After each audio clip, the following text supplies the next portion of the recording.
നമസ്കാരം. നമസ്കാരം. ഷാഡി, എന്തോ? ഞാൻ കടലിൽ പോവാണ്. അല്ല, അയ്യോ, പരിഹാരം ഉണ്ടാക്കാം. ചെയ്യാലോ, തീർക്കാവുന്ന കാര്യമില്ലുള്ളൂ. ഇത് പരിഹാരം കാണാൻ പറ്റില്ല. കാരണം കടലിൽ തന്നെ ഞാൻ പോയിരിക്കണം. കടലിൽ തന്നെ പോണോ? എന്ത് പറ്റി? അത്ര ഇവിടെയുള്ള സമസ്ത ജീവജാലങ്ങളെ കുറിച്ച് എല്ലാം ഞാൻ പാരഡി എഴുതി കഴിഞ്ഞു.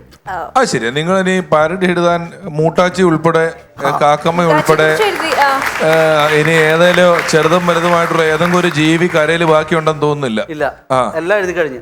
ഇനി എനിക്ക് കടലിന്റെ അടുത്തട്ടി ചെന്നിട്ട് അവിടെ കുറെ മത്സ്യങ്ങളുണ്ട്. അപ്പൊ അവരുടെ ഇടയിലും ഒരുപാട് സംഭവങ്ങൾ സംഭവിക്കണം. നമ്മളിതൊന്നും അറിയണില്ല.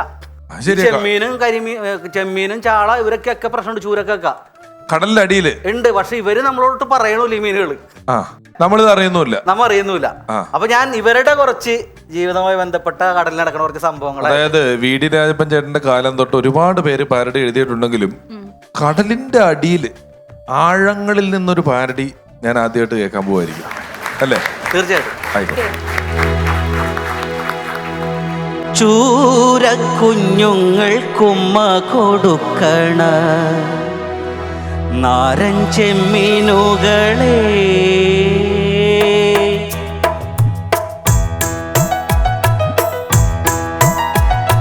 ചൂരക്കുഞ്ഞുങ്ങൾക്കുമ്മ കൊടുക്കണ നാരൻ ചെമ്മീനുകളെ, അയലയറിയാതെ മുറിവാലൻ ചാളയറിയാതെ ആഴക്കടലിലെ പറക്കിടയിലെ ഓടിക്കളിക്കാൻ വാ, കണ്ണിൽ നോക്കിയിരിക്കാൻ വാ, ചൂരക്കുഞ്ഞുങ്ങൾക്കുമ്മ കൊടുക്കണ നാരൻ ചെമ്മീനുകളെ.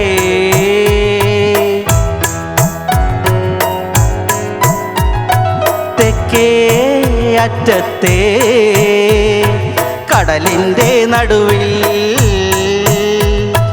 മുട്ടിയുരുമ്മിയിരിക്കണ പച്ചക്കൊഴുവകളെ, തെക്കേ അറ്റത്തെ കടലിൻ്റെ നടുവിൽ